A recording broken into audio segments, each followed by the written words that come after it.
Di sebuah proyek pembangunan jalan tol di Jawa Timur, pernah terjadi rangkaian kecelakaan yang tidak pernah dijelaskan secara masuk akal. 4 pekerja meninggal dalam waktu yang sangat singkat. Semua disebut sebagai kecelakaan kerja. Tapi para pekerja yang selamat mengatakan sesuatu yang berbeda.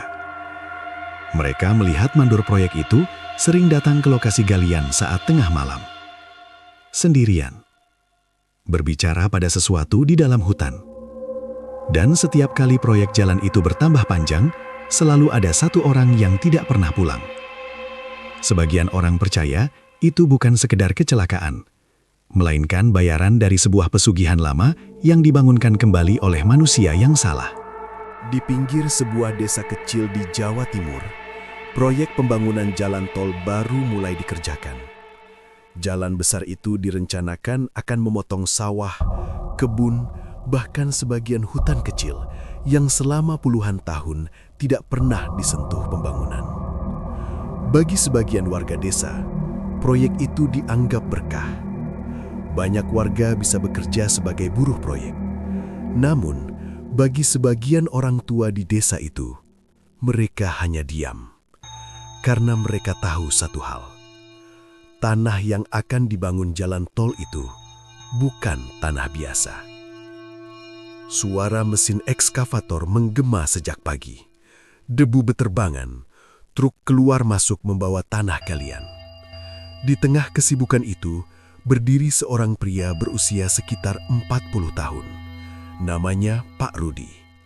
Mandor proyek yang mengawasi puluhan pekerja setiap hari.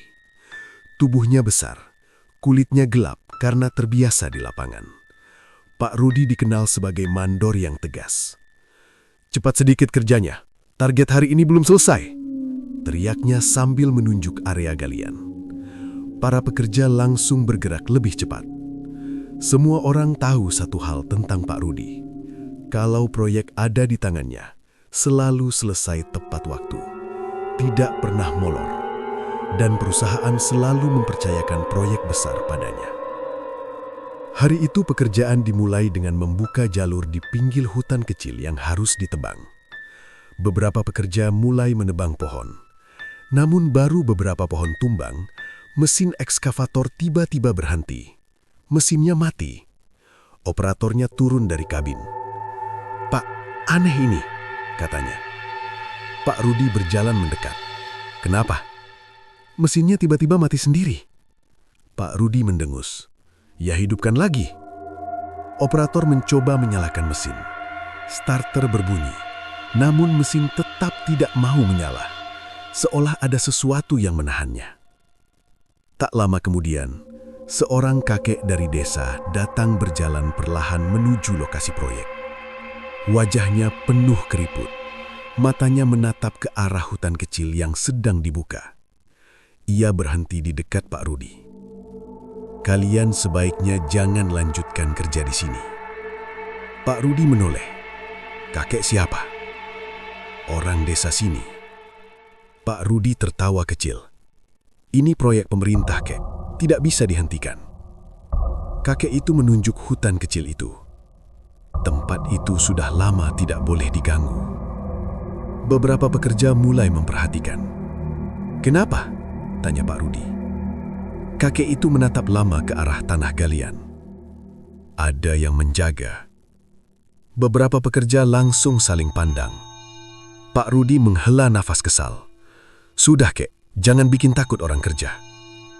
Namun sebelum kakek itu pergi, ia mengatakan sesuatu dengan suara pelan.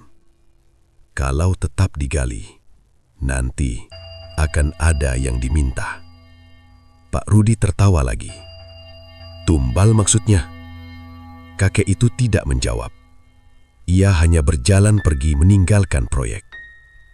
Setelah itu, mesin ekskavator akhirnya bisa menyala kembali. Pekerjaan dilanjutkan. Pohon demi pohon ditebang. Tanah digali. Namun menjelang sore, sesuatu terjadi. Seorang pekerja bernama Bambang sedang menebang pohon besar di tepi hutan. Ia mengayunkan gergaji mesin. Pohon mulai retak. Semua orang mundur. "Jatuh, jatuh!" teriak seseorang. Pohon tumbang keras ke tanah. Debu beterbangan. Semua orang mengira semuanya baik-baik saja. Sampai terdengar seseorang berteriak panik. "Bambang!" Semua orang berlari. Tubuh Bambang terlihat tergeletak di tanah. Dadanya tertimpa cabang pohon besar. Darah mengalir dari mulutnya. Ia masih bernafas, tapi nafasnya berat. Pak Rudi langsung memerintah, "Cepat, bawa ke mobil." Beberapa pekerja mengangkat tubuh Bambang.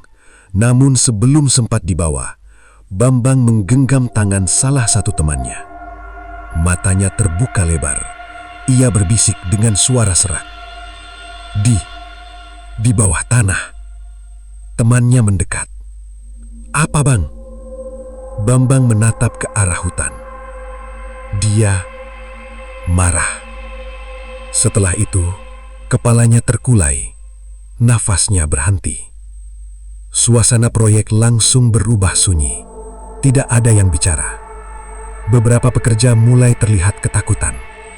Salah satu dari mereka berbisik, "Ini baru hari pertama, sudah ada yang mati." Yang lain berkata pelan, "Jangan-jangan kata kakek tadi benar." Pak Rudi langsung membentak, "Sudah, jangan ngomong macam-macam." Namun di dalam hatinya, ia juga merasa sesuatu tidak beres. Malamnya, setelah semua pekerja pulang, Pak Rudi masih berada di lokasi proyek. Ia berdiri sendirian di dekat hutan kecil itu. Angin malam bertiup pelan. Lampu proyek redup menyala. Ia menatap tanah yang tadi digali. Lalu, dari dalam saku jaketnya, Pak Rudi mengeluarkan sesuatu. Sebuah kantong kain kecil. Ia membuka kantong itu. Di dalamnya ada benda hitam kecil seperti tanah yang mengeras dan beberapa helai rambut manusia. Pak Rudi menatap hutan gelap di depannya. Lalu, ia berbisik pelan, "Proyek ini harus selesai." Angin tiba-tiba berhembus lebih kencang. Daun-daun bergesekan. Suara hutan menjadi aneh. Lalu Pak Rudi menaburkan isi kantong itu ke tanah galian. Setelah itu, ia berkata lagi dengan suara lebih pelan, "Seperti perjanjian kita dulu." Hutan mendadak terasa lebih dingin. Dan dari dalam kegelapan, seolah ada sesuatu yang sedang memperhatikan. Di desa, kakek yang tadi datang ke proyek sedang duduk di teras rumahnya. Ia menatap ke arah hutan yang sekarang penuh lampu proyek. Lalu ia berkata pelan kepada cucunya, "Mereka sudah mulai." Cucunya bingung. "Mulai apa, Kek?" Kakek itu menarik nafas panjang. Penunggu tanah itu sudah bangun. Ia menatap jauh ke arah proyek jalan tol dan berkata dengan suara pelan, "Kalau mereka benar-benar memaksa, nanti akan ada banyak yang diminta." Di lokasi proyek, malam semakin sunyi. Namun di dekat tanah galian tempat Bambang mati, tanah itu tiba-tiba bergerak sedikit. Seolah ada sesuatu yang sedang bangun dari bawahnya. Kematian Bambang membuat suasana proyek jalan tol berubah. Biasanya para pekerja bercanda sambil bekerja. Tapi pagi itu, semua terasa lebih sunyi. Orang-orang bekerja tanpa banyak bicara. Sesekali mereka melirik ke arah tempat Bambang tertimpa pohon kemarin. Tanah di sana masih terlihat basah oleh darah yang sempat mengalir. Pak Rudi datang pagi itu dengan wajah biasa saja, seolah tidak terjadi apa-apa. Ia langsung berdiri di tengah proyek sambil melihat peta pekerjaan. "Target hari ini kita lanjut galian sampai 300 meter, katanya. Beberapa pekerja saling pandang. Salah satu dari mereka, Joko, memberanikan diri bertanya, "Pak, apa tidak dihentikan dulu sehari?" Pak Rudi menatap tajam. "Kenapa harus dihentikan?" Joko menelan ludah. "Ya, kemarin kan ada yang meninggal." Pak Rudi langsung memotong. Namanya proyek pasti ada resiko. Ia menunjuk ke arah alat berat. Kalau takut kerja, silahkan pulang. Tidak ada yang berani bicara lagi. Mesin ekskavator kembali menggali tanah. Suara besi menghantam tanah terdengar keras. Truk pengangkut tanah mulai bergerak lagi. Namun sekitar 1 jam kemudian, operator ekskavator tiba-tiba menghentikan mesin. Pak Rudi. Pak Rudi menoleh. Apalagi? Operator menunjuk ke dalam galian. Ada sesuatu di dalam tanah. Beberapa pekerja mendekat. Pak Rudi turun ke dalam lubang galian. Di sana terlihat sesuatu yang membuat semua orang diam. Sebuah benda seperti batu besar yang dibentuk menyerupai kepala manusia. Batu itu berwarna hitam. Matanya bulat. Mulutnya terbuka seperti sedang berteriak. Beberapa pekerja langsung mundur. Apaan itu? Salah satu pekerja berkata pelan. Kayak patung. Tapi aneh. Pak Rudi mengusap tanah di batu itu. Ia terlihat berpikir.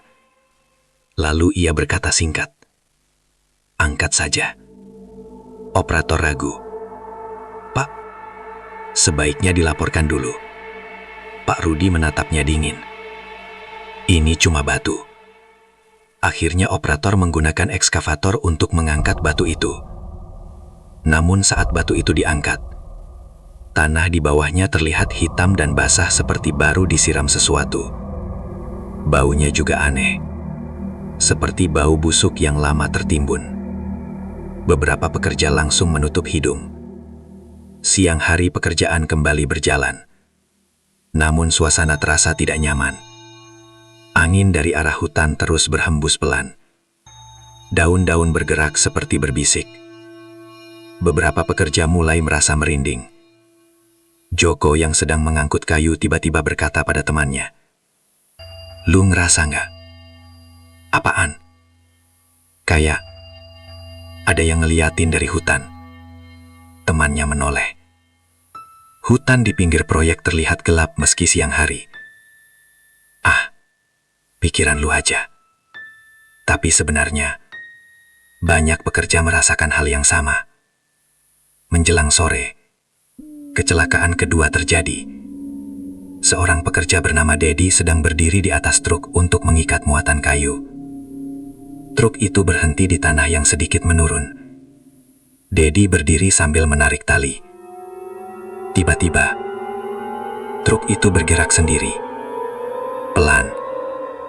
Lalu semakin cepat. "Woi, remnya!" teriak seseorang. Supir langsung mencoba menekan rem. Namun rem tidak bekerja. Dedi yang berada di atas truk kehilangan keseimbangan. Ia terjatuh dari atas. Namun yang paling mengerikan, kepalanya tepat jatuh di bawah roda belakang. Suara krek terdengar jelas. Semua orang membeku. Truk akhirnya berhenti beberapa meter kemudian. Tubuh Dedi tergeletak di tanah. Kepalanya hancur. Darah mengalir di tanah proyek yang baru digali. Beberapa pekerja langsung muntah. Ada yang berteriak panik. Ada yang lari menjauh. Pak Rudi berdiri memandang tubuh itu dengan wajah tegang. Ini sudah korban kedua. Dan baru 2 hari proyek berjalan. Malam itu, para pekerja berkumpul di mes proyek. Tidak ada yang bisa tidur. Joko duduk bersama beberapa teman. Salah satu dari mereka berkata pelan, "Ini bukan kecelakaan biasa." Yang lain mengangguk. Dari kemarin rasanya aneh. Joko menatap ke arah jendela mes. Lampu proyek terlihat dari kejauhan. Ia berkata pelan, "Kalian ingat kakek yang datang kemarin?" Semua orang langsung diam. Kakek itu bilang, "Nanti ada yang diminta." Salah satu pekerja langsung bergidik, "Jangan ngomong gitu." Tapi Joko melanjutkan, "Kalau ini benar, berarti sama Dedi. Ia tidak melanjutkan kalimatnya. Sementara itu, di luar mes proyek, Pak Rudi berjalan sendirian menuju area galian. Lampu proyek menyala redup. Angin malam terasa dingin. Ia berhenti tepat di tempat batu kepala hitam tadi ditemukan. Pak Rudi menatap tanah itu lama. Lalu ia berkata pelan, "Sudah 2." Hutan di depannya sunyi. Namun suara angin tiba-tiba terdengar lebih keras. Pak Rudi menunduk sedikit. Masih kurang. Beberapa detik tidak ada jawaban. Namun tiba-tiba, dari arah hutan terdengar suara seperti napas berat. Pak Rudi tidak terlihat kaget. Seolah ia sudah pernah mendengar suara itu sebelumnya. Ia hanya berkata lagi, "Proyek ini harus selesai." Setelah itu ia berbalik pergi. Di tempat lain, kakek desa yang kemarin datang ke proyek kembali berdiri di tepi jalan. Ia melihat mobil ambulans membawa tubuh Dedi keluar dari lokasi proyek. Kakek itu menghela napas panjang. Ia berkata pelan pada dirinya sendiri, "Sudah mulai lagi." Lalu ia menatap jauh ke arah hutan yang sekarang sudah mulai dibuka. Penunggu tanah itu sudah mengambil 2. Ia menggeleng pelan. Dan biasanya, dia tidak akan berhenti di 2. Sementara itu, di tanah galian tempat batu kepala ditemukan. Malam itu tanahnya pelan-pelan bergerak lagi. Seolah ada sesuatu yang sedang naik dari bawah. Dan dari dalam kegelapan hutan, sepasang mata merah samar terlihat mengawasi proyek jalan tol itu. Setelah kematian Dedi, suasana proyek jalan tol berubah semakin mencekam. 2 pekerja meninggal dalam waktu hanya 2 hari. Banyak buruh mulai ketakutan. Beberapa bahkan meminta izin pulang ke desa mereka. Namun perusahaan proyek tidak menghentikan pekerjaan. Target tetap berjalan. Dan yang paling keras memaksa semua orang tetap bekerja adalah Pak Rudi. Pagi itu, para pekerja berkumpul di dekat mes proyek. Beberapa terlihat lelah karena semalaman tidak bisa tidur. Joko duduk di bangku kayu sambil meminum kopi hitam. Temannya, Slamet, duduk di sebelahnya. "Lu masih mau kerja di sini?" tanya Slamet pelan. Joko tidak langsung menjawab. Ia melihat ke arah lokasi proyek yang mulai ramai oleh suara mesin. "Kalau gue pulang sekarang, duit dari mana?" Slamet mengangguk pelan. Banyak dari mereka bekerja di proyek itu karena kebutuhan hidup. Namun, tetap saja, rasa takut mulai tumbuh di antara mereka. Tak lama kemudian Pak Rudi datang. Ia berdiri di depan para pekerja. Wajahnya terlihat lebih dingin dari biasanya. "Dengar semua," katanya keras. Para pekerja langsung diam. "Kematian kemarin itu kecelakaan kerja. Tidak ada yang berani menyelah. Kita tetap lanjut proyek." Beberapa pekerja terlihat ragu, namun tidak ada yang berani menolak. Hari itu, pekerjaan dilanjutkan ke bagian yang lebih dalam di dekat hutan kecil. Ekskavator kembali menggali tanah. Namun semakin dalam mereka menggali, tanahnya terasa berbeda. Lebih gelap, lebih lembab, dan baunya semakin aneh. Seperti bau tanah yang lama tertutup sesuatu. Operator ekskavator tiba-tiba menghentikan mesin lagi. "Pak Rudi!" Pak Rudi yang berdiri tidak jauh langsung mendekat. "Apa sekarang?" Operator menunjuk ke dalam galian. "Di sini ada lagi." Pak Rudi turun ke dalam lubang. Para pekerja ikut melihat. Dan yang mereka temukan membuat semua orang merinding. Di dalam tanah, terdapat beberapa batu hitam kecil yang bentuknya sama seperti kepala manusia. Jumlahnya tidak 1, ada 5. Batu-batu itu tertanam rapi di dalam tanah, seperti sengaja ditanam sejak lama. Salah satu pekerja berbisik, "Ini apa sih?" Yang lain berkata dengan suara gemetar, "Kayak kuburan." Pak Rudi memandang batu-batu itu lama. Lalu ia berkata singkat, "Angkat semua." Operator terlihat ragu. "Pak, ini aneh." Pak Rudi menatap tajam. "Angkat!" Tidak ada yang berani membantah. Batu-batu itu akhirnya diangkat dari tanah. Namun setelah semua batu diangkat, para pekerja baru menyadari sesuatu yang lebih aneh. Di tanah tempat batu itu berada, terlihat bekas lingkaran besar seperti pola ritual. Tanahnya berwarna lebih hitam dari sekitarnya. Joko melihatnya dengan wajah pucat. Ini kayak tempat ritual. Selamat menelan ludah. Kita harus berhenti kerja di sini. Namun Pak Rudi langsung memotong. Sudah, tutup lagi lubangnya. Ia terlihat semakin kesal. Siang hari, Joko memutuskan pergi ke desa. Ia ingin mencari kakek yang datang ke proyek beberapa hari lalu. Ia merasa kakek itu pasti tahu sesuatu. Setelah bertanya ke beberapa warga, akhirnya Joko menemukan rumah kakek itu di pinggir desa. Rumah kayu kecil yang terlihat tua. Kakek itu sedang duduk di kursi bambu ketika Joko datang. Kakek itu menoleh pelan. Kamu pekerja proyek itu? Joko mengangguk. Kakek benar. Kakek itu tidak terlihat terkejut. Joko duduk di depannya. Sudah 2 orang meninggal. Kakek hanya menghela napas. Itu baru permulaan. Joko langsung merinding. Kakek tahu sesuatu tentang tanah itu? Kakek menatap ke arah hutan di kejauhan. Lalu ia berkata pelan. Dulu, sebelum ada desa di sini, tempat itu adalah tanah penjaga. Joko bingung. Penjaga apa? Kakek menjawab dengan suara rendah. Penjaga kekayaan. Joko menatapnya. Maksudnya pesugihan? Kakek mengangguk pelan.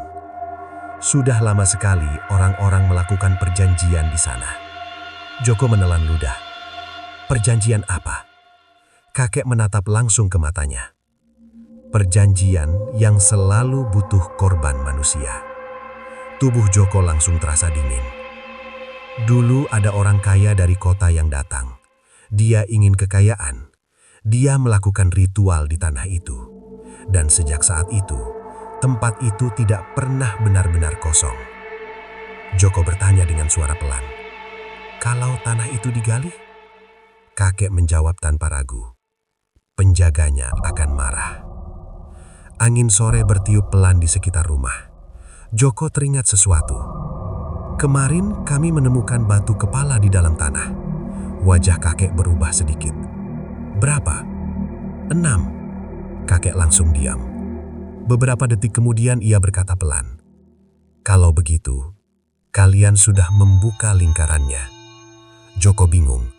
Apa maksudnya? Kakek menatapnya dengan mata serius. Itu tempat perjanjian lama.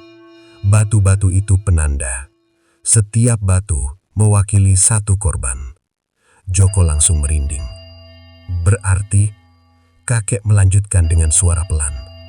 Kalau lingkaran itu dibuka, perjanjian lama bisa hidup kembali. Joko terdiam lama. Namun ada satu pertanyaan yang terus mengganggu pikirannya. Ia menatap kakek itu lagi.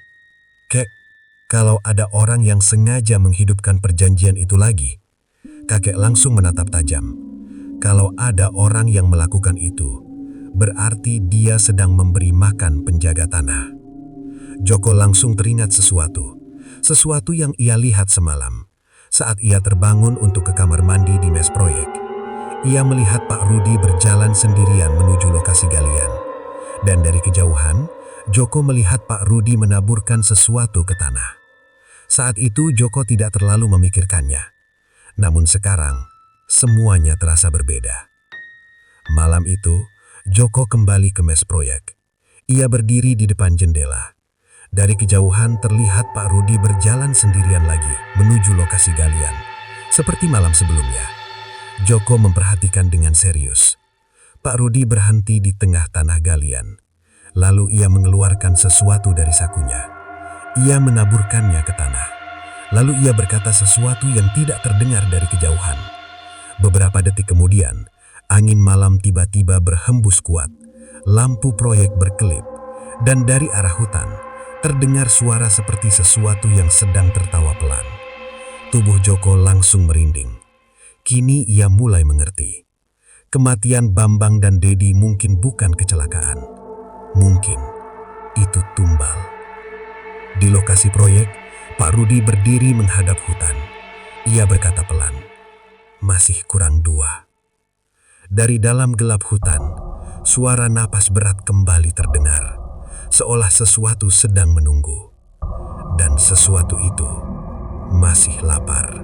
Di pinggir sebuah desa kecil di Jawa Timur, proyek pembangunan jalan tol baru mulai dikerjakan. Jalan besar itu direncanakan akan memotong sawah, kebun, bahkan sebagian hutan kecil yang selama puluhan tahun tidak pernah disentuh pembangunan.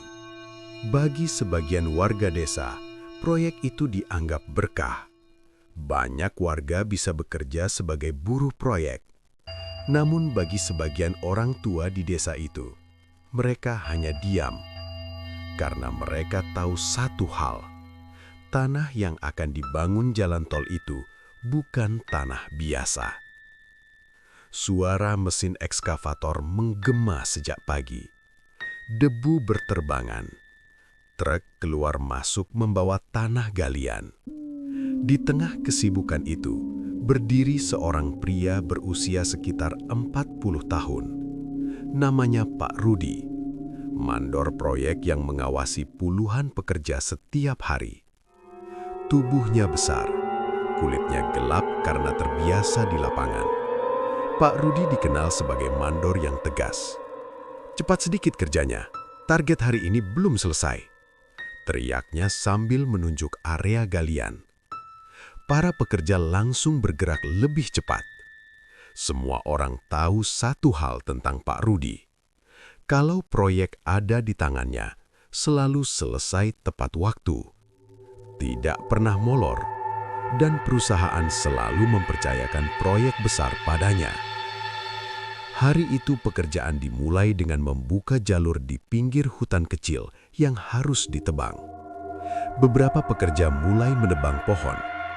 Namun baru beberapa pohon tumbang, mesin ekskavator tiba-tiba berhenti. Mesinnya mati. Operatornya turun dari kabin. "Pak, aneh ini," katanya. Pak Rudi berjalan mendekat. "Kenapa?" Mesinnya tiba-tiba mati sendiri. Pak Rudi mendengus. "Ya, hidupkan lagi." Operator mencoba menyalakan mesin. Starter berbunyi, namun mesin tetap tidak mau menyala. Seolah ada sesuatu yang menahannya. Tak lama kemudian, seorang kakek dari desa datang berjalan perlahan menuju lokasi proyek. Wajahnya penuh keriput. Matanya menatap ke arah hutan kecil yang sedang dibuka.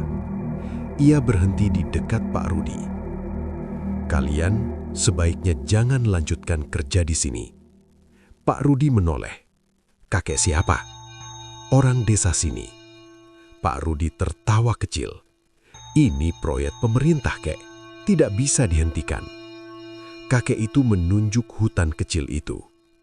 Tempat itu sudah lama tidak boleh diganggu. Beberapa pekerja mulai memperhatikan. "Kenapa?" tanya Pak Rudi.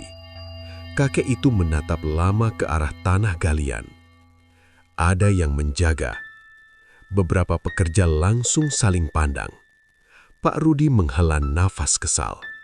"Sudah, Kek, jangan bikin takut orang kerja." Namun sebelum kakek itu pergi, ia mengatakan sesuatu dengan suara pelan. "Kalau tetap digali, nanti akan ada yang diminta." Pak Rudi tertawa lagi. "Tumbal maksudnya?" Kakek itu tidak menjawab. Ia hanya berjalan pergi meninggalkan proyek. Setelah itu mesin ekskavator akhirnya bisa menyala kembali. Pekerjaan dilanjutkan. Pohon demi pohon ditebang. Tanah digali. Namun menjelang sore, sesuatu terjadi. Seorang pekerja bernama Bambang sedang menebang pohon besar di tepi hutan. Ia mengayunkan gergaji mesin. Pohon mulai retak. Semua orang mundur. "Jatuh! Jatuh!" teriak seseorang. Pohon tumbang keras ke tanah. Debu berterbangan. Semua orang mengira semuanya baik-baik saja. Sampai terdengar seseorang berteriak panik. "Bambang!" Semua orang berlari. Tubuh Bambang terlihat tergeletak di tanah. Dadanya tertimpa cabang pohon besar. Darah mengalir dari mulutnya. Ia masih bernafas, tapi nafasnya berat. Pak Rudi langsung memerintah, "Cepat, bawa ke mobil." Beberapa pekerja mengangkat tubuh Bambang. Namun sebelum sempat dibawa, Bambang menggenggam tangan salah satu temannya. Matanya terbuka lebar. Ia berbisik dengan suara serak, Di bawah tanah." Temannya mendekat. "Apa, Bang?" Bambang menatap ke arah hutan. Dia marah." Setelah itu, kepalanya terkulai lemas. Nafasnya berhenti. Suasana proyek langsung berubah sunyi. Tidak ada yang bicara. Beberapa pekerja mulai terlihat ketakutan. Salah satu dari mereka berbisik, "Ini baru hari pertama, sudah ada yang mati." Yang lain berkata pelan, "Jangan-jangan kata kakek tadi benar." Pak Rudi langsung membentak, "Sudah, jangan ngomong macam-macam." Namun di dalam hatinya, ia juga merasa sesuatu tidak beres. Malamnya, setelah semua pekerja pulang, Pak Rudi masih berada di lokasi proyek. Ia berdiri sendirian di dekat hutan kecil itu. Angin malam bertiup pelan. Lampu proyek menyala redup. Ia menatap tanah yang tadi digali. Lalu, dari dalam saku jaketnya, Pak Rudi mengeluarkan sesuatu. Sebuah kantong kain kecil. Ia membuka kantong itu. Di dalamnya ada benda hitam kecil seperti tanah yang mengharat dan beberapa helai rambut manusia. Pak Rudi menatap hutan gelap di depannya. Lalu ia berbisik pelan, "Proyek ini harus selesai." Angin tiba-tiba berhembus lebih kencang. Daun-daun bergesekan. Suara hutan menjadi aneh. Lalu Pak Rudi menaburkan isi kantong itu ke tanah galian. Setelah itu, ia berkata lagi dengan suara lebih pelan, "Seperti perjanjian kita dulu." Hutan mendadak terasa lebih dingin. Dan dari dalam kegelapan, seolah ada sesuatu yang sedang memperhatikan. Di desa, kakek yang tadi datang ke proyek sedang duduk di teras rumahnya. Ia menatap ke arah hutan yang sekarang penuh lampu proyek. Lalu ia berkata pelan kepada cucunya, "Mereka sudah mulai." Cucunya bingung. "Mulai apa, Kek?" Kakek itu menarik nafas panjang. Penunggu tanah itu sudah bangun. Ia menatap jauh ke arah proyek jalan tol dan berkata dengan suara pelan, "Kalau mereka benar-benar memaksa, nanti akan ada banyak yang diminta." Di lokasi proyek, malam semakin sunyi. Namun di dekat tanah galian tempat Bambang mati, tanah itu tiba-tiba bergerak sedikit. Seolah ada sesuatu yang sedang bangun dari bawahnya. Suara ranting patah itu terasa seperti ledakan di telinga Joko. Krak! Pak Rudi langsung berhenti berjalan. Kepalanya perlahan menoleh ke arah tumpukan tanah tempat Joko bersembunyi. Lampu proyek yang redup membuat bayangannya terlihat panjang di tanah. Siapa di situ? Suara Pak Rudi rendah, tapi penuh tekanan. Joko menahan napas. Dadanya terasa seperti dipukul dari dalam. Ia bahkan takut bernapas terlalu keras. Langkah Pak Rudi mulai mendekat. 1 langkah. 2 langkah. Sepatu proyeknya menginjak kerikil kecil. Suara itu terasa semakin dekat. Di balik tumpukan tanah, Joko menggenggam tanah dengan tangan gemetar. Jika Pak Rudi melihatnya, semuanya akan berakhir. Ia sudah melihat ritual itu. Ia sudah tahu rahasia Pak Rudi. Dan orang seperti Pak Rudi pasti tidak akan membiarkan saksi hidup. Langkah itu semakin dekat. Pak Rudi kini hanya beberapa meter dari tempatnya bersembunyi. Keluar. Suara Pak Rudi terdengar dingin. Tidak ada jawaban. Joko tetap diam. Pak Rudi berdiri beberapa detik. Lalu tiba-tiba ia berjalan lebih dekat lagi. Kini bayangannya sudah terlihat di tanah dekat kaki Joko. Joko menutup mulutnya kuat-kuat. Namun tiba-tiba, dari arah mes proyek terdengar suara seseorang berteriak. "Pak Rudi?" Pak Rudi langsung menoleh. Seorang pekerja berlari dari arah mes. Nggak tahu kenapa. Listrik mes mati semua. Pak Rudi menghela napas kesal. Ia menatap sekali lagi ke arah gelap tempat Joko bersembunyi. Beberapa detik ia berdiri diam, seolah mencoba memastikan sesuatu. Namun akhirnya ia berbalik. "Ayo." Ia berjalan pergi bersama pekerja itu. Joko baru berani bernapas setelah mereka benar-benar menjauh. Kakinya terasa lemas. Ia hampir tidak percaya masih hidup. Perlahan ia keluar dari tempat persembunyian. Tubuhnya masih gemetar. Namun satu hal kini sangat jelas di pikirannya. Pak Rudi benar-benar melakukan pesugihan. Dan korban berikutnya mungkin sudah dipilih. Pagi berikutnya, suasana proyek terasa semakin aneh. Beberapa pekerja terlihat lelah karena listrik mes mati semalaman. Namun yang paling membuat Joko gelisah adalah sikap Pak Rudi. Mandor itu terlihat lebih tenang dari biasanya. Seolah sesuatu sudah diputuskan. Pak Rudi berdiri di tengah proyek sambil memegang papan rencana kerja. "Hari ini kita mulai pemasangan pondasi pertama." Para pekerja saling pandang. Ini berarti proyek sudah masuk tahap besar. Namun bagi Joko, itu juga berarti sesuatu yang lain. Ia teringat kata-kata Pak Rudi semalam. 2 sudah kuberikan. 2 lagi sebelum jalan ini selesai. Artinya, akan ada 2 korban lagi. Siang hari, pekerjaan berjalan seperti biasa. Namun Joko terus memperhatikan Pak Rudi. Beberapa kali ia melihat Pak Rudi mengamati para pekerja satu persatu. Tatapannya seperti sedang menilai. Seperti seseorang yang sedang memilih sesuatu. Perasaan tidak enak mulai tumbuh di dada Joko. Menjelang sore, sebuah kejadian aneh kembali terjadi. Slamet sedang bekerja memasang besi pondasi di dekat lubang galian besar. Ia berdiri di tepi lubang sambil mengikat besi. Joko berada tidak jauh darinya. Tiba-tiba, angin dingin berhembus dari arah hutan. Slamet berhenti bekerja. Kok tiba-tiba dinginnya? Joko juga merasakannya. Udara di sekitar mereka mendadak berubah. Seperti suhu turun beberapa derajat. Tiba-tiba Slamet menoleh ke arah hutan. "Jo, apa?" Slamet menunjuk dengan wajah pucat. "Lu lihat itu enggak?" Joko mengikuti arah jarinya. Di antara pepohonan yang gelap, terlihat sesuatu berdiri tinggi di sana. Bayangan besar. Terlalu besar untuk manusia. Diam. Menghadap ke arah proyek.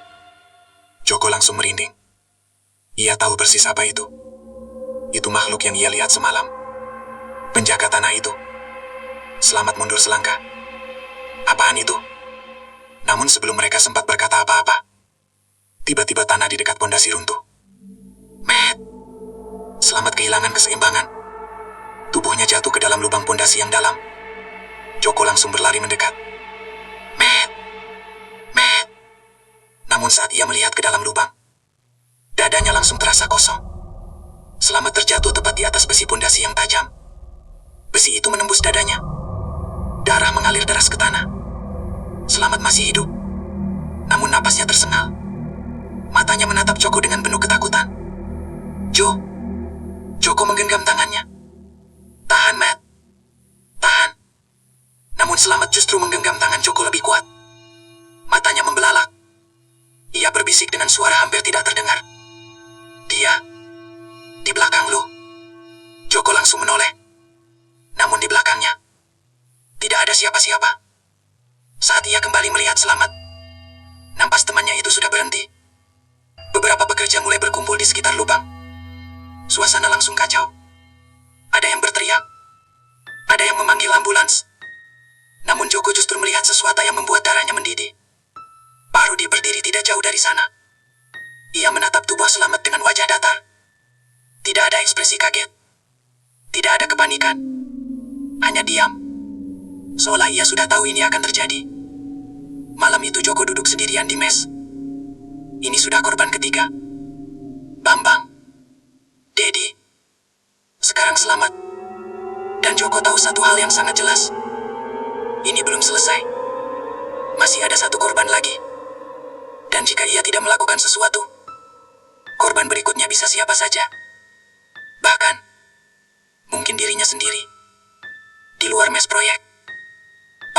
kembali berdiri di lokasi galian. Ia menatap hutan yang gelap. Lalu ia berkata pelan, "3 sudah." Angin malam berhembus pelan. Dari dalam hutan, kembali terdengar suara napas berat.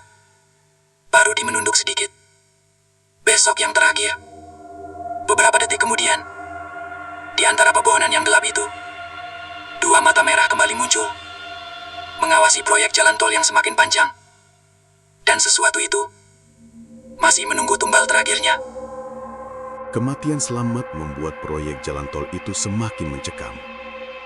3 pekerja sudah meninggal dalam waktu kurang dari 1 minggu. Namun yang paling aneh, proyek tetap berjalan. Perusahaan tidak menghentikan pekerjaan. Dan Pak Rudi masih memaksa semua orang bekerja seperti biasa. Pagi itu para pekerja terlihat lebih sunyi dari sebelumnya. Banyak wajah yang pucat. Beberapa orang bahkan sudah mengemasi barang mereka diam-diam. Namun tidak semua bisa pergi. Banyak dari mereka masih menunggu bayaran. Dan selama bayaran belum diberikan, mereka tetap harus bekerja. Joko berdiri di dekat alat berat sambil menatap lokasi pondasi tempat Slamet mati kemarin. Tanah di sana sudah ditutup lagi, seolah tidak pernah terjadi apa-apa. Namun di kepala Joko, satu kalimat terus berputar. Besok yang terakhir. Itu yang ia dengar dari mulut Pak Rudi semalam. Artinya, hari ini akan ada korban lagi. Siang hari pekerjaan semakin berat. Para pekerja mulai memasang tiang pondasi untuk jalur jembatan kecil di tengah proyek. Mesin-mesin besar bekerja tanpa henti. Namun suasana terasa semakin tidak nyaman. Udara di sekitar hutan terasa lebih dingin dari biasanya. Beberapa pekerja mulai merasa seperti ada yang mengikuti mereka. Joko bahkan beberapa kali merasa seperti mendengar langkah di belakangnya. Namun ketika ia menoleh, tidak ada siapa-siapa. Sekitar jam 2 siang, Pak Rudi memanggil semua pekerja. "Dengar, semua orang berkumpul. Kita harus selesaikan pemasangan pondasi terakhir hari ini." Beberapa pekerja terlihat ragu. Salah satu dari mereka berkata pelan, "Pak, mungkin sebaiknya kita berhenti dulu." Pak Rudi langsung menatapnya tajam. "Kenapa?" Pekerja itu menelan ludah. "Sudah 3 orang meninggal, Pak." Pak Rudi langsung memotong. "Itu kecelakaan kerja." Ia menunjuk ke arah pondasi besar di tengah proyek. "Kita selesaikan hari ini." Tidak ada yang berani membantah lagi.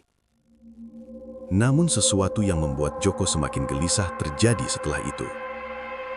Ia melihat Pak Rudi berdiri agak jauh sambil memperhatikan para pekerja.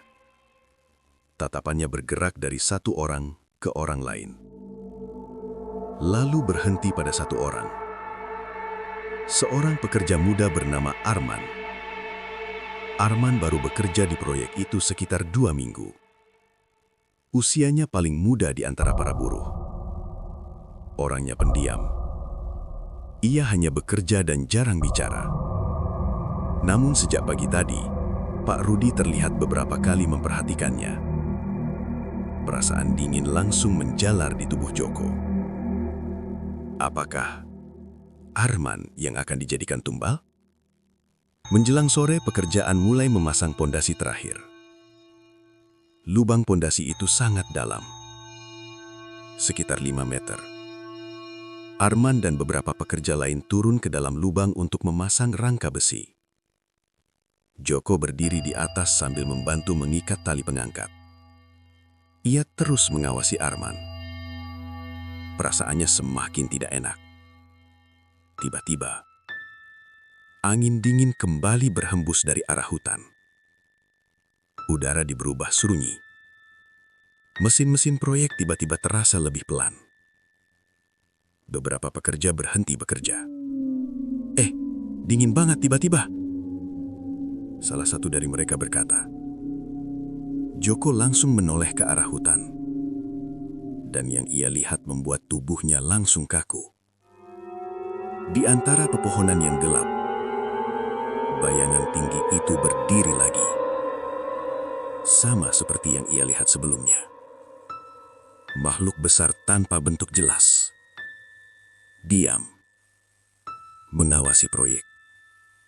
Namun kali ini, bayangan itu berdiri tepat menghadap ke arah Arman yang berada di dalam lubang. Joko langsung berteriak. "Man, naik!" Arman yang sedang bekerja menoleh ke atas. "Hah? Cepat naik!" Namun saat itu juga, sesuatu terjadi. Tanah di pinggir lubang pondasi tiba-tiba retak. Suara tanah bergeser terdengar keras. Beberapa pekerja langsung mundur. "Woi, tanahnya!" Tanah di tepi lubang runtuh. Arman kehilangan keseimbangan. Tubuhnya hampir jatuh lebih dalam ke dalam lubang. Namun ia berhasil berpegangan pada besi rangka. Para pekerja langsung panik. "Tarik talinya!" Joko langsung menarik tali pengaman yang terikat di tubuh Arman. Beberapa pekerja lain ikut membantu. Arman mulai naik perlahan. Namun saat tubuhnya hampir sampai di atas, tiba-tiba tali itu putus. Semua orang terkejut. Arman jatuh kembali ke dalam lubang. Namun kali ini, bukan hanya jatuh. Tanah di dinding lubang tiba-tiba runtuh besar. Seperti sesuatu di bawah sana baru saja selesai makan. Beberapa pekerja mulai menggali tanah dengan panik. Namun setelah beberapa menit, mereka menemukan tubuh Arman. Tubuhnya tertimbun tanah. Matanya terbuka lebar. Namun ia sudah tidak bernafas. Suasana proyek kembali sunyi. Ini sudah korban keempat. Namun kali ini, Joko melihat sesuatu yang membuatnya benar-benar yakin. Pak Rudi berdiri tidak jauh dari sana. Dan di wajahnya, terlihat senyum tipis yang cepat hilang. Malam itu, Pak Rudi kembali berdiri di lokasi galian. Ia menatap hutan yang gelap, lalu berkata pelan, "Sudah 4." Angin malam berhembus pelan. Dari dalam hutan, suara napas berat terdengar lebih dalam dari sebelumnya. Namun kali ini, suara itu terdengar tidak puas. Pak Rudi sedikit mengkerenyit. "Perjanjian kita 4." Beberapa detik sunyi. Lalu dari dalam kegelapan hutan, terdengar suara seperti geraman panjang. Angin tiba-tiba berputar lebih kuat. Lampu proyek berkelip. Pak Rudi mulai merasa tidak nyaman. Ia berbisik pelan. Perjanjiannya selesai. Namun dari dalam kegelapan hutan, dua mata merah itu justru semakin terang. Seolah mengatakan sesuatu yang berbeda. Dan untuk pertama kalinya, Pak Rudi merasa perjanjian itu mungkin belum selesai. Kematian Arman menjadi titik di mana semua orang di proyek itu mulai kehilangan keberanian. 4 orang sudah mati. Bambang, Dedi, Slamet, Arman. Dan semuanya terjadi dalam waktu yang sangat singkat. Bagi para pekerja, ini bukan lagi sekadar kecelakaan. Ini terasa seperti sesuatu yang sedang mengambil mereka satu persatu. Pagi setelah kematian Arman, sebagian besar pekerja menolak turun ke lokasi proyek. Mereka berkumpul di depan mes dengan wajah tegang. Joko berdiri di antara mereka. Salah satu pekerja berkata dengan suara keras, "Kita berhenti saja." Yang lain langsung setuju. 4 orang sudah mati. Ini bukan proyek biasa. Namun di tengah keributan itu, Pak Rudi datang. Ia berjalan pelan mendekati mereka. Wajahnya terlihat lebih dingin dari sebelumnya. "Ada apa?" Tidak ada yang langsung menjawab. Akhirnya seorang pekerja berkata dengan berani, "Kami tidak mau kerja lagi, Pak." Pak Rudi menatapnya lama. "Kenapa?" Pekerja itu menunjuk ke arah lokasi proyek. "Karena orang terus mati." Beberapa pekerja lain ikut bersuara. "Kami takut. Kami bukan mau cari mati di sini." Pak Rudi berdiri diam beberapa detik. Lalu ia berkata dengan suara rendah, "Perjanjian proyek ini hampir selesai." Semua orang bingung mendengar kata itu. "Perjanjian?" Namun Pak Rudi langsung melanjutkan, "Hari ini kita hanya perlu menyelesaikan satu bagian lagi." Tidak ada yang bergerak. Pak Rudi menatap mereka satu persatu. Setelah itu proyek berhenti sementara. Para pekerja mulai saling pandang. Jika pekerjaan benar-benar hampir selesai, mungkin mereka hanya perlu bertahan 1 hari lagi. Namun Joko tahu, ini tidak sesederhana itu. Karena semalam ia melihat sesuatu yang sangat jelas. Makhluk di hutan itu tidak terlihat puas setelah korban keempat. Siang hari pekerjaan kembali berjalan. Namun suasana jauh lebih tegang. Tidak ada yang bekerja sendirian. Semua selalu berkelompok. Beberapa pekerja bahkan membawa jimat dari desa. Namun meskipun mereka mencoba melawan rasa takut, sesuatu di sekitar proyek terasa semakin berat. Udara terasa lebih dingin. Hutan terasa lebih gelap. Dan angin yang berhembus dari sana seperti membawa sesuatu yang tidak terlihat. Sekitar jam 3 sore, Joko memutuskan kembali ke rumah kakek desa. Ia harus memastikan sesuatu. Ketika ia sampai di rumah kayu itu, kakek itu sudah menunggunya di teras. Seolah ia tahu Joko akan datang. "Kamu datang lagi." Joko duduk di depan kakek itu. Sudah 4 orang mati. Kakek itu menutup matanya sebentar. Berarti perjanjian lama sudah dibangunkan. Joko menatapnya serius. Kakek bilang setiap batu kepala mewakili korban. Kakek mengangguk pelan.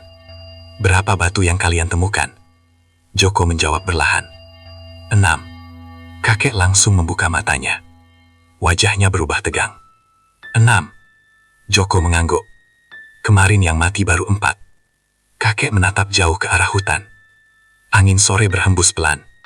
Beberapa detik ia tidak bicara. Lalu ia berkata dengan suara sangat pelan, "Kalau begitu, perjanjiannya belum selesai." Tubuh Joko langsung terasa dingin. Artinya masih ada 2 korban lagi. Kakek menggeleng pelan. Itu yang tertulis di lingkaran lama. Joko bingung. Lalu kenapa makhluk itu masih seperti lapar? Kakek menatapnya dengan mata serius. Karena perjanjian lama sudah rusak. Ketika tanah itu dibuka, aturan lamanya bisa berubah. Joko menelan ludah. "Maksudnya?" Kakek menjawab dengan suara pelan. "Kalau penjaga tanah itu sudah bangun, kadang dia tidak berhenti di jumlah yang sama." Joko langsung berdiri. "Berarti korban bisa terus bertambah." Kakek mengangguk pelan. "Dan biasanya, ia berhenti sebentar. Orang yang membuat perjanjian itu akan menjadi bayaran terakhir." Sorry itu Joko kembali ke proyek dengan pikiran kacau. Jika kata kakek benar, maka Pak Rudi mungkin sedang berjalan menuju nasibnya sendiri. Namun yang membuat Joko takut adalah satu hal. Jika makhluk itu belum puas, maka bekerja lain juga masih bisa menjadi korban. Menjelang malam, kejadian aneh mulai terjadi lagi. Beberapa alat berat tiba-tiba mati bersamaan. Lampu proyek berkedip. Angin dari arah hutan semakin kencang. Para pekerja mulai panik. "Pak Rudi, mesin mati semua." Pak Rudi berdiri di tengah proyek. Wajahnya terlihat tegang. Ia menoleh ke arah hutan. Untuk pertama kalinya, ia terlihat benar-benar khawatir. Malam itu, setelah para pekerja kembali ke mes, Pak Rudi berjalan sendirian menuju lokasi galian. Langit gelap tanpa bulan. Hutan terlihat seperti dinding hitam besar. Pak Rudi berdiri di tengah tanah galian. "Perjanjian kita selesai." Angin malam berhembus dingin. Namun tidak ada jawaban. Pak Rudi melanjutkan, "Aku sudah memberi 4. Tiba-tiba, dari dalam hutan terdengar geraman panjang yang dalam. Tanah di sekitar proyek terasa bergetar sedikit. Pak Rudi mundur selangkah. 2 mata merah muncul di antara pepohonan. Namun kali ini, bayangan makhluk itu terlihat lebih besar dari sebelumnya. Pak Rudi berkata dengan suara lebih keras. Perjanjian kita 4. Angin berputar kencang. Suara dari hutan terdengar lagi. Namun kali ini bukan napas, melainkan suara berat. Seperti sesuatu yang berbicara tanpa kata. Dan Pak Rudi mulai menyadari sesuatu yang mengerikan. Makhluk itu tidak datang untuk menagih korban lagi. Makhluk itu datang untuk mengambil miliknya. Di mes proyek, Joko tiba-tiba terbangun dari tidurnya.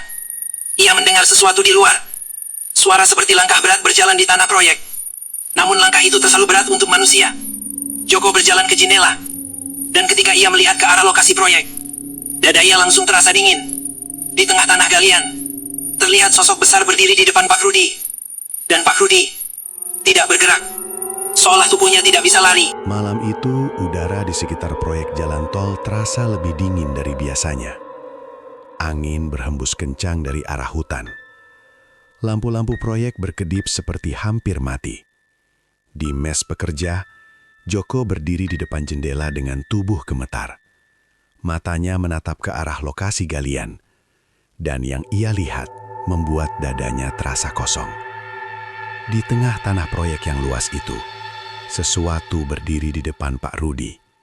Sosoknya sangat besar, tinggi hampir 2 kali manusia. Tubuhnya tidak jelas bentuknya, seperti bayangan hitam yang hidup. Namun yang paling jelas terlihat adalah 2 mata merah menyala di tengah gelapnya malam. Pak Rudi berdiri beberapa meter di depannya. Tubuhnya kaku, seolah kakinya tidak bisa bergerak. Joko langsung keluar dari mes. Beberapa pekerja lain ikut melihat ke arah proyek. Apa itu? Ya Tuhan! Namun tidak ada yang berani mendekat. Mereka hanya berdiri jauh, menyaksikan sesuatu yang tidak pernah mereka bayangkan sebelumnya. Di tengah proyek, Pak Rudi akhirnya bicara. Suaranya terdengar lebih kecil dari biasanya. Perjanjian kita selesai. Angin malam berputar di sekitar tanah galian. Namun makhluk itu tidak bergerak, hanya berdiri, mengawasi. Pak Rudi melanjutkan dengan suara sedikit lebih keras. Aku sudah memberi 4. Beberapa detik sunyi. Lalu dari dalam tubuh bayangan itu, terdengar suara seperti napas dalam yang panjang. Tanah di sekitar mereka bergetar pelan. Pak Rudi mundur selangkah. Perjanjian kita 4. Namun kali ini makhluk itu bergerak.